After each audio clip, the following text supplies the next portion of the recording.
Hey friends, welcome to last minute tuitions. मेरा नाम सुमेर है और आज हम देखेंगे synchronization in process distributed system. ये एक इंट्रोडक्शन वीडियो है जहां मैं आपको बताने वाला हूँ कि सिंक्रोनाइजेशन क्या होता है, उसकी 4 कैटेगरीज क्या है और उसमें कौन से एल्गोरिथम यूज़ हुए हैं। आगे के वीडियोस में एक एक एल्गोरिथम को डीपली हम आगे पढ़ने वाले हैं। उस एल्गोरिथम में कैसे एग्जाम्स में लिखना है वो भी मैं आपको बताने वाला हूँ। तो भाई ये सब तो देखने के लिए सबसे पहले ये तो पता होना चाहिए कि सिंक्रोनाइजेशन क्या होता है।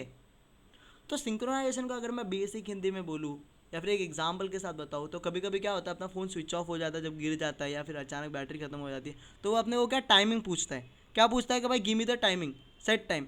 अगर हम टाइम सेट भी ना करें तो कुछ टाइम बाद जैसे ही अपने फ़ोन पे नेटवर्क आ जाता है तो अपना टाइम एकदम बरोबर सेट हो जाता है। तो वो कैसे होता है? तो वो होता है सिंक्रोनाइजेशन से। समझ रहे हो क्या? ये मोबाइल इंटरनेट को नेटवर्क को रिक्वेस्ट भेजता है, please send me the exact timing. तो इंटरनेट उसको एग्जैक्ट टाइमिंग रिस्पॉन्स में देता है और ये अपने मोबाइल में मीन्स वो क्या कहते हैं सेट कर सकता है। उसी तरह से कभी कभी जब अपना लैपटॉप या कंप्यूटर इंटरनेट से कनेक्ट होता है और अपने लैपटॉप और कंप्यूटर में एग्जैक्ट टाइमिंग नहीं है तो वो भी रिक्वेस्ट करेगा और उसको रिस्पॉन्स में एग्जैक्ट टाइमिंग मिलेगा। तो ये सब कैसे वर्क करता है, समझ रहे हो क्या? कैसे ये रिक्वेस्ट भेजता है, कैसे ये रिस्पॉन्स करता है, अपने कंप्यूटर में सारे प्रोसेस एक दूसरे से कैसे सिंक है। समझ रहे हो? वो चीज़ हम आप पढ़ने वाले हैं और उसको कहते हैं सिंक्रोनाइजेशन और आगे के एल्गोरिथम में पढ़ने वाले हैं। सेकेंड एग्जाम्पल अगर मैं आपको दूँ सिंक्रोनाइजेशन का, तो जीमेल बहुत अच्छा एग्जाम्पल है। मेरी बात समझ रहे हो? आजकल लोग एंड्रॉयड फ़ोन यूज़ कर रहे हैं तो वो क्या कर रहे हैं, गूगल कॉन्टैक्ट्स में अपने सेव करते हैं, जीमेल में अपना कॉन्टैक्ट सेव करते हैं। तो खुदा ना खालसा अगर कल मेरा फ़ोन चोरी हो गया तो मुझे सारे कॉन्टैक्ट फिर से लिखने की ज़रूरत नहीं है। मुझे क्या करना है, सिर्फ गूगल की अपनी ईमेल आईडी डालनी है और उधर सिंक कॉन्टैक्ट का अपडेट होता है, ऑप्शन होता है, उसमें मैं क्लिक कर दिया। ये आपने देखा भी होगा कि सिंक कॉन्टैक्ट का अपडेट है और आप वो यूज़ भी कर रहे हो। वही चीज़ सिंक्रोनाइजेशन है। सिंक्रोनाइजेशन का अगर मैं पूरा मतलब बताऊँ तो क्या होता है कि कहीं इंटरनेट पे कहीं और जगह किसी का डेटा स्टोर है, उसको मैं अपने डिवाइस पे सिंक कर रहा हूँ, दैट इज़ सिंक्रोनाइजेशन। तो ये बड़े लोगों ने ये सब कैसे वर्क करता है उसके बेसिस पे 4 कैटेगराइज में सिंक्रोनाइजेशन को डिवाइड किया। पहला था फिजिकल क्लॉक, दूसरा है लॉजिकल क्लॉक, तीसरा है म्यूचुअल एग्जीक्यूशन और चौथा है इलेक्शन एल्गोरिथम। तो फिजिकल क्लॉक सेम है। अपना क्या मोबाइल है ना, रिक्वेस्ट भेजेगा इंटरनेट को, please send me the exact timing, और है ना इंटरनेट उसको एग्जैक्ट टाइमिंग सेंड करेगा। तो जितना आसान दिख रहा है उतना आसान होता नहीं है। ये क्लाइंट होता है, ये सर्वर होता है। तो वो किस तरह से वर्क करता है वो हम फिजिकल क्लॉक में देखने वाले हैं। और उसमें 3 एल्गोरिथम यूज़ होते हैं। पहला है क्रिस्टन एल्गोरिथम, दूसरा है बार्कलीज एल्गोरिथम और तीसरा है एनटीपी एल्गोरिथम। ठीक है, अब आते हैं सेकंड पे जिसको कहते हैं लॉजिकल क्लॉक।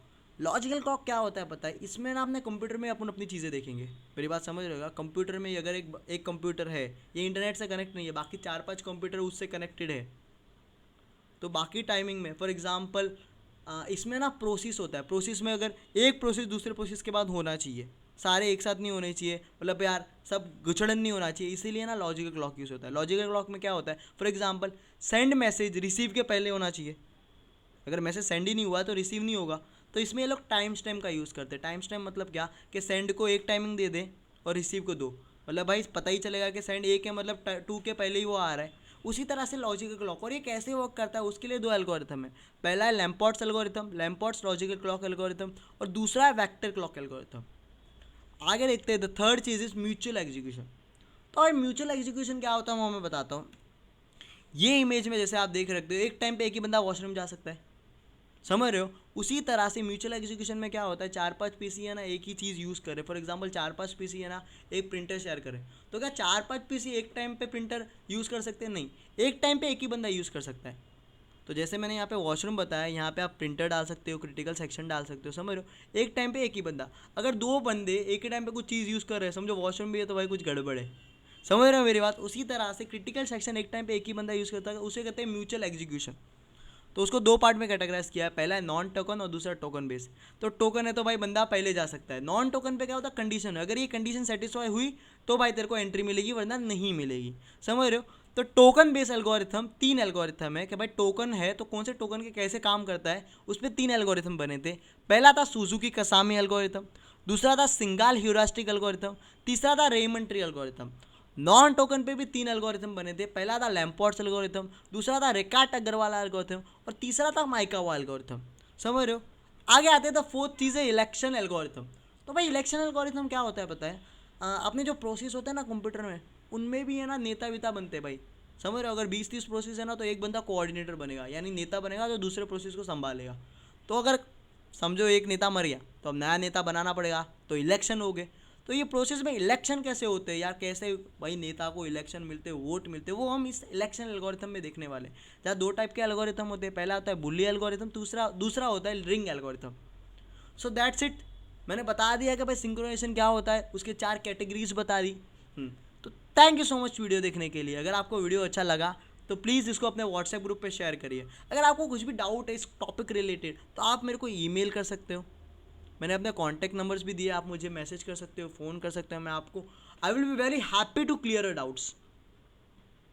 आगे के बहुत सारे वीडियोस आने वाले हैं, एक एक एल्गोरिथम को डीप में बताने के लिए कि भाई एक एक एल्गोरिथम कैसे काम करते हैं। और भाई सारे एग्जाम में आते, इन 13 में से 2 या 3 एल्गोरिथम तो 10-10 मार्क्स के लिए आने वाले, इसलिए बहुत इंपॉर्टेंट है। इसलिए सब्सक्राइब करके रखिए ताकि जैसे ही नया वीडियो आए तो आपको सबसे पहले नोटिफिकेशन आ जाए। अगर आप बेल बटन पे क्लिक करोगे तो आपको सबसे पहले नोटिफिकेशन आएगी कि लास्ट मिनट ट्यूशंस की वीडियोस आ चुके हैं।